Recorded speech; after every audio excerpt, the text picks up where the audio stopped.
Ben ona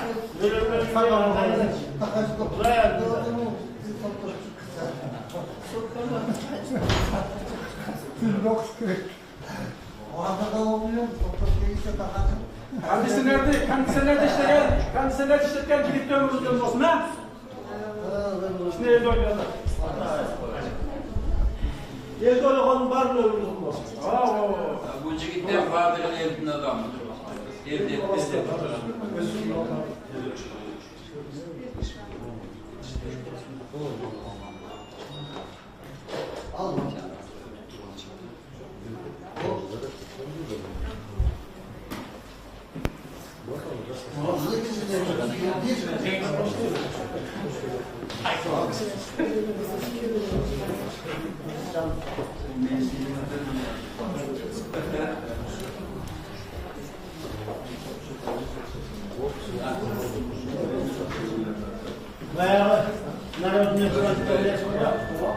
avtomatda atlayıp sağlık koyup götüren bölüm avtomatı biz kapıya çarpıyoruz.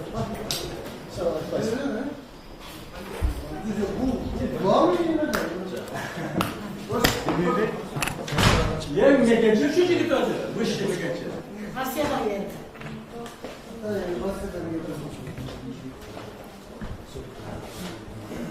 Ulan öyle şu falan demesi olmaz mı?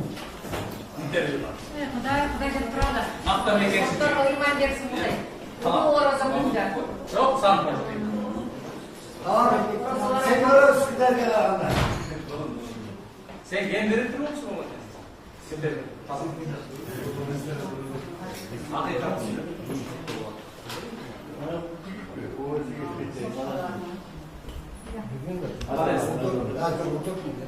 Ana şunlar cihitleri yok olacak. Раз она не говорила, вчера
Который нас...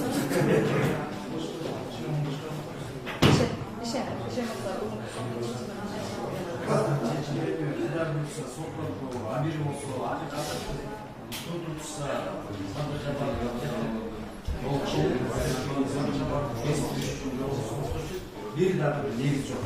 Neyisi Cavurmanı çok bir gayet çok. Gayet tatlı. Akılda sallasın.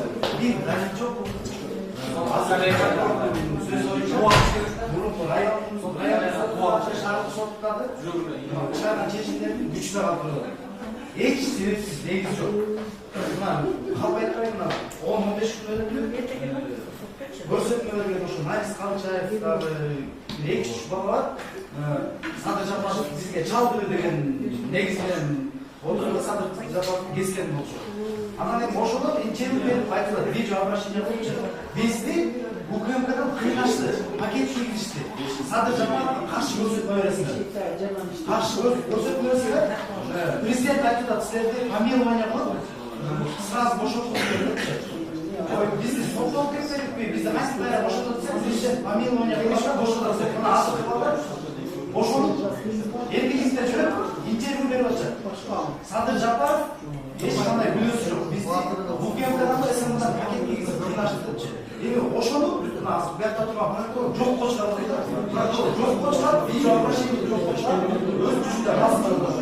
O'sha telefon chaldi deganchi. Prokuror bilan o'ylab, ertasiga abir bo'lsa, qirg'izning erkak o'ylaymiz desa, bunday prokuror Fizyonomiyasi tam bu. bunday prokuror biz ishimiz Qirg'izistonda yashashani yo'q. Qirg'izda Qirg'iz mamlakatini ertaga bugun bizlar chiqqan yigitlarni kesib olsa, anda biz endi yashayapmiz. Shu Sadir Japarovning birov kelishni aytgan so'zlarda, anda barni satıyor, ertaga qarz to'layaplar, qarz beradi. Ertaga qozoqlarga beradi, xalqlarga berganda dayab beradi. O'sha qarz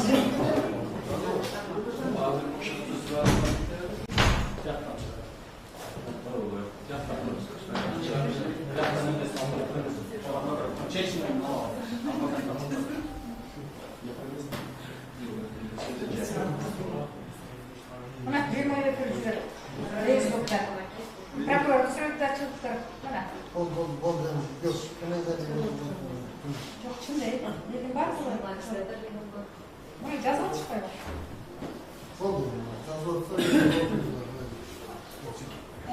Zaten bu bölümde yaxshi ümitler biraz yaxshi kesip çıkardı. Bazı dilekleşmiş. O lazımdır, çeşitli çıkaracak daha görüşenler.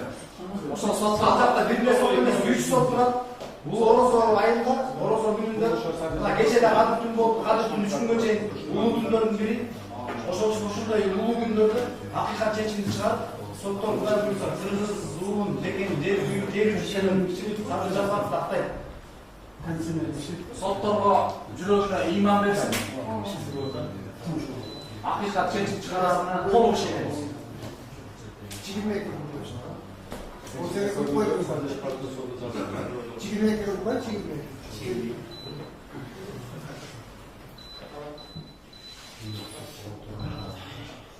Çigirmek yapıyor. Ben ara olsun.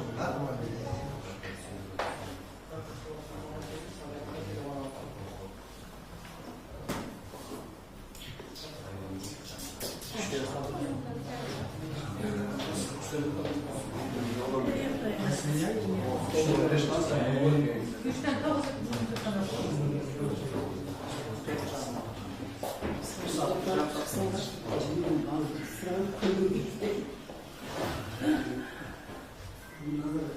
Yaktan bir şey çıkart versin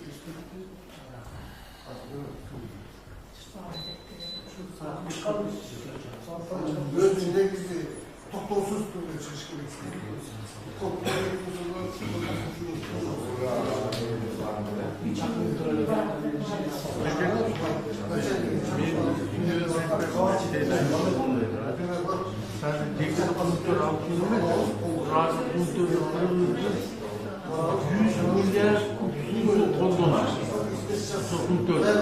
Ошонун баары сакталып турат.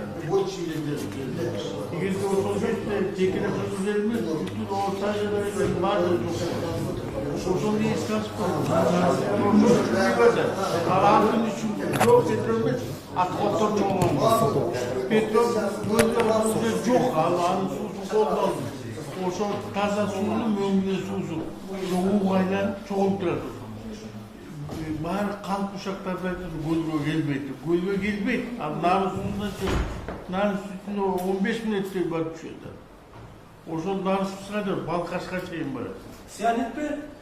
Ошол жана аткоттор. Ошону бирөө да айтты эле ушул кезге чейин. Бирөө да көтөрүлдү. Алтын тасына ал мындан ошол жок болду.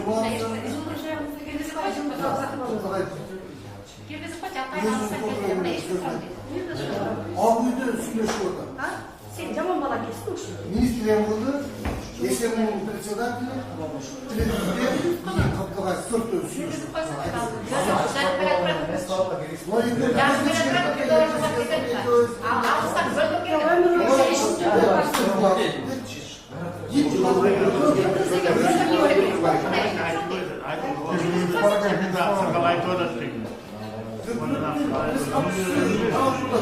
Altı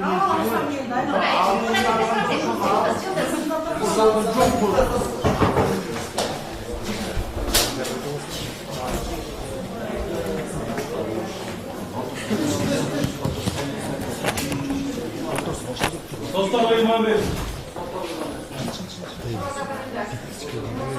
Kırgız Respublikası'nın Cevap Sotu'nun toplumu 13.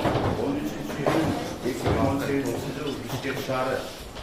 Kırgız Respublikası'nın Cevap Sotu'nun жазgы иштери жана административдик укук бузуулар жөнүндө иштер боюнча соттук коллегиясы курамында төрагалык кылган Токтомамбетов, судьялар Бактыгулов, Бакирова, сот отурумдун катчысы Мейманов, мамлекеттик айыптоочу Рустамбаев, жактоочулар Токтосунов, Асамудинов, Косталиев, Базарбеков, Исаев, Аркабаев, Райымкул, Улуу, Абдрахманованын катышуусу менен ачык соттук отурумда Жапаров жөнүндөгү Бишкек шаарынын 1-май райондук сотунун 2017 жылдын 2-августундагы жана Бишкек шаардык сотунун жазгы иштери жана административдик укук бузуулар жөнүндө иштер боюнча соттук коллегиясынын 2017 жылдын 15-сентябрындагы өкүмдөрүнө карата жабырлануучу Каптагаевдин жана соттолуучу Жапаровдун жактоочусу Токтосуновдун көзөмөл даттанууларынын негизинде жазык иш карап чыгып, жогорудагылардын негизинде Кыргыз Республикасынын жазык процессуалдык кодексинин 374-379 статьяларынын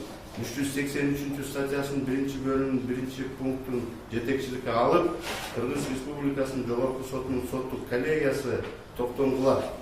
Жапаров Садыр Нуркожоевич жөнүндөгү Бишкек шаарынын 1-май райондук сотунун 2017 жылдын 2-августундагы жана Бишкек шаардык сотунун жазгы иштери жана административдик укук бузуулар жөнүндө иштер боюнча соттук коллегиясынын 2017 жылдын 15-сентябрындагы өкүмдөрү күчүндө калтырылсын. Жабырлануучу Каптагаевдин көзөмөл даттануусу жана жактоочу Токтосуновдун көзөмөл даттануусу канааттандыруусуз калтырылсын.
Kamera sınacak mı?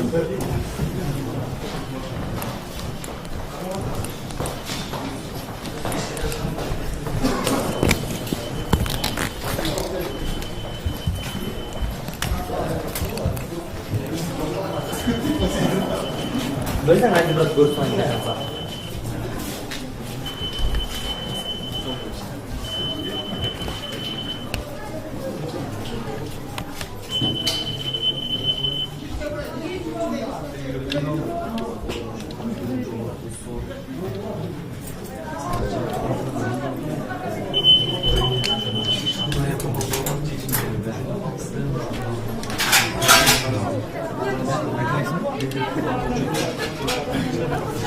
Первый раз там уже.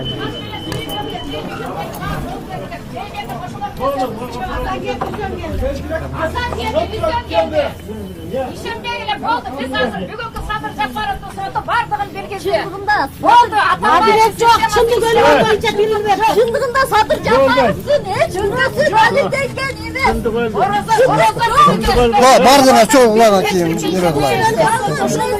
Gelip biz çıldık orada Hala daha iyi var. yok. Vallahi gelsin gelecek. Oynamanı oğlan. Şeyler oturun. Yollar kısa. Oturun kamakta. Hayvanlar Kırgızistan'da birlikteler. Geldim. Kabın oynamanı ordular. Birinin arkasın, biri çukur oturun. Yerim. Az tıştırdılar.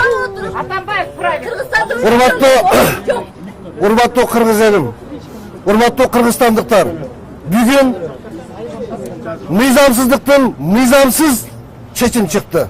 Sebebi buna biz buga çeyki sotluk oturumlarda ağır bir özümüzdü, sözümüzdü kurcalağımız video tasmalar bilen, bardık daliller bilen taktap verdik. Buna özünüzler gördüğünüzler, ben 2,5 saat üstüpleni jasadım.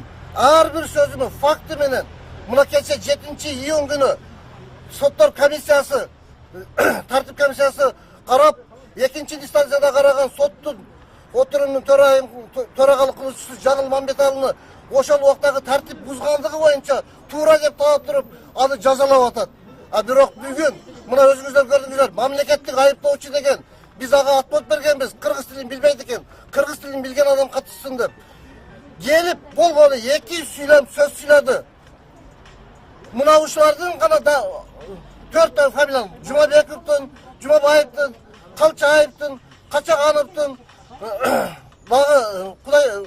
Кудайбергеновдун көрсөтмөлөрү менен далденет.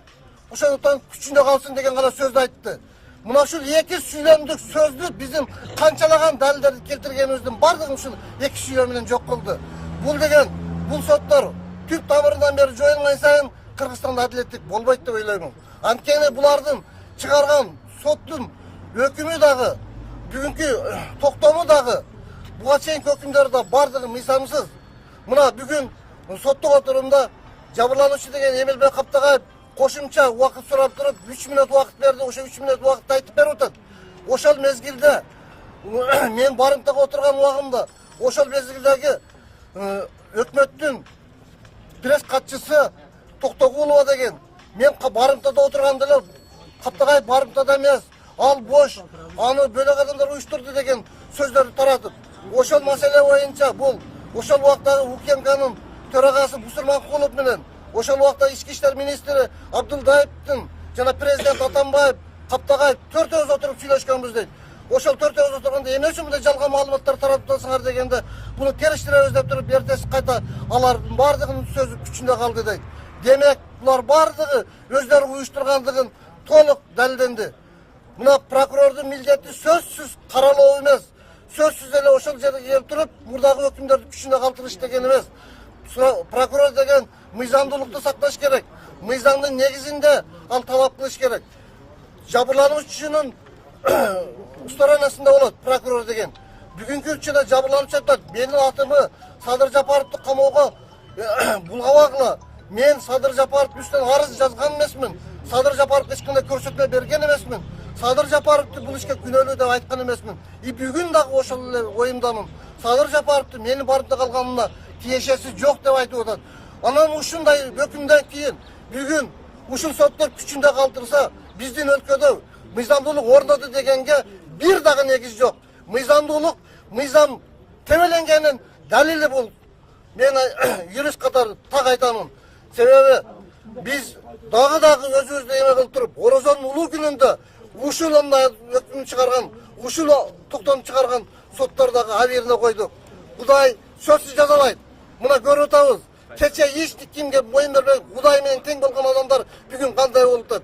Эртең булардын дагы өзүнүн убагына келет. Бирок бүгүн биз мыйзамдуу чечим күткөнбүз. Бүгүн биз Садыр Жапаров акталат деп үмүт менен келгенбиз. Бизге жеткен кабарлар бүгүн провокация болот экен. Ушул жерде бир чаң чыгат экен деп. Ошондуктан биз ачык өзүбүздүн тарапкерлерибизге айттык. Келбеңиздер эч кимиңиздер. Бизге эч кандай тополоңдун кереги жок. Бизге тынчтык керек. Биз бүгүнкү президентибизге жана мыйзамдуу чечим чыгышына ишенебиз деп туруп келгенбиз. Бирок бүгүн биздин баардыгыбыздын тилегибизди Орозонун улуу күнүндө таш каптырды. Бул мыйзамсыз. Дагы бир жолу айтам, мыйзамсыз. Кайсыл жерде болбойсун айтамын, мыйзамсыз. Себеби бүгүн биздин өлкөдө мыйзамдуулук орногон жок. Себеби президентибиз ушунча сөз айтып аткандан кийин булардын кылгандыгы, бул значит булар президентке каршы адамдар деп ойлоймун. Түздөн түз азыр саясий чечим кабыл алып туруп, булардын бардыгын тазалаш керек. Булардын бардыгын тазаламай сайын биздин өлкөдө эч качан тынчтык болбойт. Биз Садыр Жапаровго окшогон адамдарды бүгүн камалып жатканын иштерсе эмес, бир адам камалды десек. Бирок мындан ары Кыргыздан Садыр Жапаровго окшогон элим үчүн, жерим үчүн деген адамдар чыкпай калат. Бизге ошонусу өкүнүчтүү. Эртеге биздин балдар эр жүрөк боло албай калат. Биздин бүгүнкү отурган адамдарыбыз сатылганга мажбур болуп калат. Эгер сатылбайын десе, анын орду түрмөдө экенин билип калат. Ошондуктан кандай болбосун, мыйзамсыз болобу, бир гана бийликтин айтканына макул боло турган гана адамдар жашап калат. Бул жашоо өтө опурталдуу, өтө коркунучтуу. Эртең биздин ар бирибиздин балдарыбыздын өз ою болбой калат. Мына ушул өкүнүчтүү. Ошондуктан дагы да болсо бийлик ойлонуп көрүп туруп, бизде азыр жаңы жагдайларга толук мүмкүнчүлүктөрүбүз бар. Жаңы жагдайлар менен сөзсүз беребиз. Анткени мына ошол булар айтып аткан 4 бүлө видео кайрылуулар менен кайрылган. Бүгүн сотто өпчү угулбаган сөздү айтты. Ал далилдерди жогорку сот изилдегенге укугу жок. Демек биздин эртеңден баштап биз бунун боюнча иштейбиз. Жаңы жагдай боюнча сөзсүз кайрылабыз. Жаңы жагдайлар бар. Себеби буга чейинки көрсөтмө берген Жумабаев Кенжебектин видео тасмасы бар. Нарыстек Калчаевдин видео тасмасы бар. Кайрат Чагановдун видео тасмасы бар. Жолдош Кожобергеновдун видео тасмасы бар. Мына Эмил Каптагаев өзү турат. Мына ушул адамдардын бардыгынын көрсөтмөлөрүн алып туруп, биз дагы жаңы жагдайлар боюнча башкы прокуратурага беребиз. Эгерде мындан тыянак чыгарып, туура чечим кабыл албаса, Кудай өзү жазалайт. Себеби Кудай деп туруп, 5 убакыт намаз окуп, анан Кудай деп тиленип отуруп туруп, анан кийин мыйзамсыз иштерди кылгандарды Кудай катуу жазалайт, экисилеп жазалайт. Ошон үчүн Кудай дегенден кийин Кудайга карап, акыйкат, адилет чечим чыгыш керек. Рахмат. Бүгүнкү сот менен прокуратура чынын айтканда айланайындар. Бул Токолдун ролун ойноп коюш. Токолдун ролун ойноп коюш. Мен ушу бүгүн сүйлөгөнгө деле даяр эмесмин. Бүгүн акыйкатты утуп отурган анткени президенттерибиз аркылуу алмашып закондуулук келет, коррупция менен, акты коррупция менен күрөшөбүз деген ишеничтер аябагында чоң болгон. Анткени себеби мына биз 2012-жылы ушул Садыр Жапаров Байкем менен бир тууган Байкем болот, мен жана досум. Кумтөр боюнча алып чыгып мынакей бүт сүрөттөр менен коюп көрсөттүк мынакей. Биз далилдеп бергенбиз. Кумтөр далилдеп берип, мынакей ушу кумтөр Кыргыз элинин өтүсүндө жогорку кеңешке алып чыкканда, жогорку кеңештен ушуну өткөзгө коюп, мына ушунун кесепетинен бүгүнкү күнү канча деген элдер, канча деген биздин балдарыбыздын келечеги талкаланып жатат. Өзүңүздөр билесиздер. Мына ошонун башталышы мына биринчи жанагы Барскондо түшкөн 2 тонна цианиттен башталган. Бул цианит деген аябагандай уулуу зат. Бул цианитти жакындатканга болбойт адамга жакын. Бир эле мунун бир тамчысы адамды өлтүрөт. А биздин ошол бүгүнкү күнү ошол цианиттин тамчыларын бүгүн Ысык көл наарынын эли ичип отурат. Анткени себеби мына кумтөрдү иштеткенде ошол цианитти колдонот да, ошол цианиттен бууланып чыккан ага бууланып чыгып ошол жаан болуп жайт. Ал не только Нарын менен Ысык көл эмес, бүтүндөй Кыргызстан элине кетип атат. Шамал кайда айдаса болот, ошол жака барып, ошол жака жаап, ошол жаап жаанга айланып жерге түшкөндөн кийин эмнеге туура келсе, буурайга туура келсе, нам менен помидор, бадыраң өсүмдүктөрүбүзгө, алма жемиштерибизге туш келсе, алма жемиш менен бүгүн биздин балдарыбыз, биздин келечегибиз боло турган балдарыбыз жеп атат. Мына мен ден соолуктун баркын билген адам катары мен айтып кетейин, ушу балдарыбыздын ден соолугу үчүн мен пайкем үчүн эмес, биздин келечектин, балдарыбыздын, биздин мына сиздин балдарыңыздын келечектери үчүн ушуну кумтөрдү көтөрүп чыкканбыз. Убагында $100 миллион предлагать эткен кезде ошондо айткам, ой байке, аябай көп акча го десем айткан. Энем 1,5 миң тонна алтын турат кумтөрдө. 1,5 миң тонна алтын. Бизге бери предлагать этип аткан 100 миллион тоннаны болгону, $100 миллион болгону 2 тонна алтын. 2 тонна алтын үчүн мен могу балдарымдын келечегин сатпайм. Кыргызстандын келечегин сатпайм деп айткан. Ошол эсимде. Мына ошол кумтөрдүн айына мына бүгүн көрүп отурасыздар, жасалма мына Каптагай өзгел, Эмилбек Саламатович өзгелип айтса дагы болбой. Ошол жала жаап, мынакей ошол кумтөрдү уюштурду деген жала жаап, жалган жала менен бүгүн камап, бүгүн жогорку сотто бүгүн көрүп отурасыздар. Эмне деп чыгарган? Бул акыйкатсыздык. Акыйкатсыздыктын жеткен чеги. Мына биз карапайым эл, жөнөкөй эле мынакей. Ошол эле 4 баланын көрсөтмөсү менен деп айтып атышат соттор. Мына 4 баланын көрсөтмөсү, мына 4 баланын жогорку сотко кайрылуу жазган кайрылуусу. 4 тең айтып атат. Бизди СМБнын сотрудниктери мына атайы ушундай жасалма жалган жала жаап туруп соттоп туруп, ушу Садыр Жапаровго силер көрсөтмө берсеңер, биз силерди чыгарабыз деп мынакей көрсөтмө алып туруп, ошонун негизинде соттой атат да Садыр Жапаров. Буларды бошотуп атат. Булар бошогондон кийин мына өзлөрү келип биздин бетибизге чүркө болбосун, тиги дүйнөгө барганда дагы Алла Тааланын астында жооп беребиз.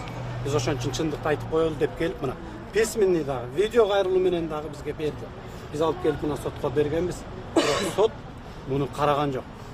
Сот ушул эле 4 баланын кайрылуусун, ушул эле 4 баланын берген көрсөтмөсүн биринчи инстанцияда колдонуп, ушуну менен соттоп атат дагы. Кайра экинчи инстанцияда ушулардын берген көрсөтмөсүн алар түрмөдө отурган криминалдар менен аралашып кала соттолгону менен деп кайра экинчи инстанцияда эле колдонбой атышат. Мына акыйкатсыздык. Көрдүңүздөрбү мына кандай жасалма? Бул коррупциянын жеткен чеги. Биз ошол кумтөрдү көтөргөн кезде айтканбыз. Кумтөр коррупциянын туу чокусу. Эгерде кумтөр маселеси чечилсе, бүгүнкү жанагы таластагы жер үй, жанагы ар кайсактагы азыркы болуп аткан чаткалдагы алтын кендеринин баары тагдыры ушун менен чечилмек. Мына бул чечилбей калган үчүн ушунун кесепетинин айына мына ушул тагдырга туш болуп отурабыз туугандар. Экинчиси, жанакы Кыргызстандын карызы деп айтып атпайбызбы, мына 4,5 миллиардка чыкты деп. Мына эгерде кумтөрдү ушул 2012-жылы көтөрүп чыкканда жогорку кеңеш бекитип берип, кумтөрдү Кыргызстанга толугу менен өткөзүп алып койгондо биз мындай карыз болмок эмеспиз. 4,5 миллиард карызга чыкпайт болчубуз. Мынакей ушунун кесепетинен ушундай болуп отурат. Эми 4,5 миллиард карызды баягы күнү менин бир жердешим айтып атат. Келгиле айланайын журт. Биздин жерибиз башка мамлекетке өтүп кеткенче андан көрө биз ушул 4,5 миллиардты элдин жөнтөгүнөн, карапайым байкуштардын жөнтөгүнөн чогултуп берели деп атат. Бул мен буга макул эмес. Анткени себеби эгерде чындап чыныгы бийлик келе турган болсо, бир эле министрдин байлыгы 4,5 миллиард жаап коет. Мына өзүңүздөр азыркы КТРдан берип аткан бир гана Шадиевдин байлыгын берип аткан байлыгын көрдүңүздөр. Бир эле министрдин байлыгы жаап коет. Калган министрлердин байлыктары ар бир районго, ар бир районго бирден 2 миллиардтан 10 миллиардка чейинки долларлык заводдорду салып койсо болот. Мына акыйкатты ушундай келиш керек. Айланайын эл журт. Мен силерге кайрылам. Мына азыр өзүңүздөр көргөндөй жогорку соттон туура эмес чечим чыгарды. Бул жеткен акыйкат, жеткен чеги. Эми азыр мына Каптагаев айткандай жаңы ачылган жагдай менен биз кайрылабыз. Мен элден, силерден суранам. Менин байкем үчүн эмес, өзүңөрдүн балдарыңардын келечеги үчүн ушуну колдоп бергиле. Кыргызстанды оңдоп кетели. Азыр бүгүн 4,5 миллиард болсо, көрөсүңөр дагы бир 4 жылдан кийин 8 миллиардка барат деп мен кепилдик берем силерге. Бул эгерде ушул система менен ушу ойдон кете берсек, анда биз эчтеке кыла албайбыз. Кыргызстанда мына бая күнү Ореки Жумабаев айтып атат мына. Кыргызстанды бир эле адам башкарган бул президент. Президент, силер кантип мени 8 жыл соттоп, мени кантип чыгарасыңар дегенде биз сүйлөшүп койдук президент менен. Помилование менен чыгарабыз деп мынакей чыгарып ийип атат. Мына өзүңүздөр көрүп турасыздар. Айланайын туугандар. Урматтуу Сооронбай Шарипович, сизге да кайрылам. Ушуну карап мына жаңы жагдайда акыйкат чечим чыгарып бериңиздер. Бул Кыргызстанды мына биздин балдарыбыздын келечеги бул. Мен өзүм ден соолугум жок. Ошол балдар да менин кепимди кийип, ушу ден соолугун жоготпосун. Кыргызстанды жоготпосун. Урматтуу кыргыз элим, кайрылам сиздерге, жардам кылыңыздар. Башка айта турган эч нерсем жок. Рахмат барыңыздар. Сөйлеп койбодум. Сөйлебейсиң деп. Чыңгыз сөйлөп. Партиянын атынан сөйлөп. Чыңгыз. Партиянын атынан сөйлөп койсок болобу? Кайсы каналдасыз?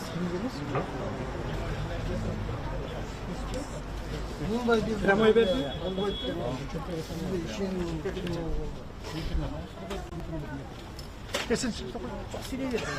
Бекенчи партиясынын тең төрагасы Садыр Жапаровдун партиялаш.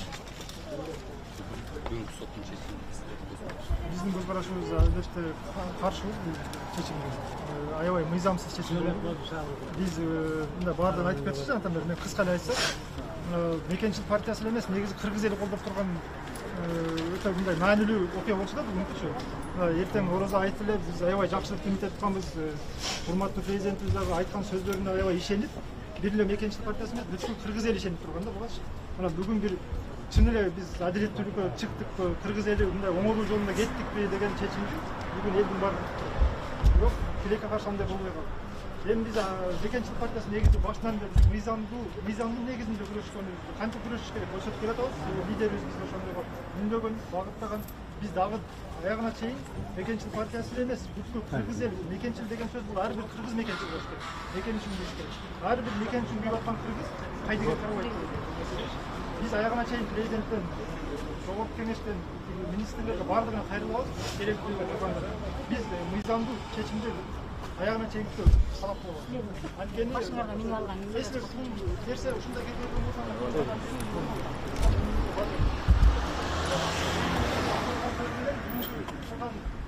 чечимдер аябай бир нерсе каршы келет.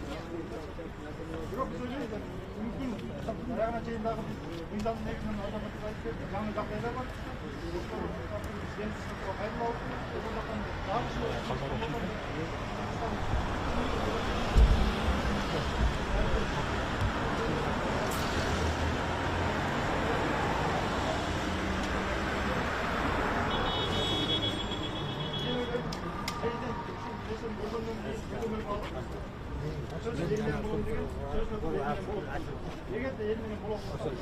Артынан чыгарып койду.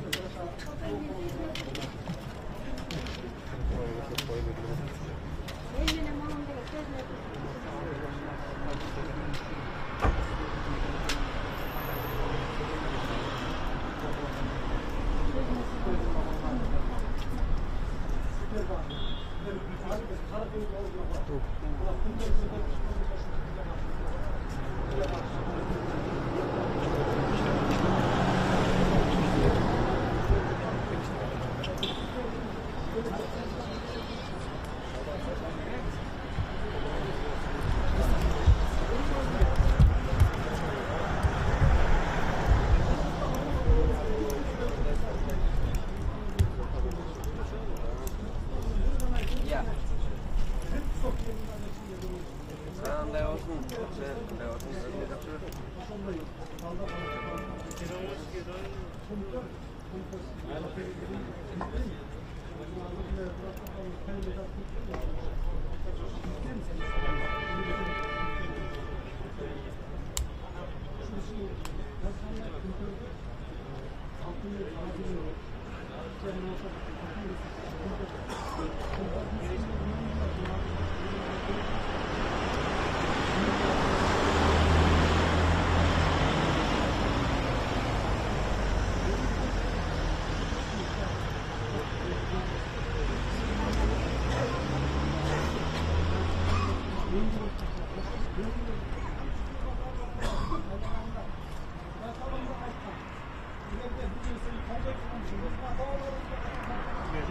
you.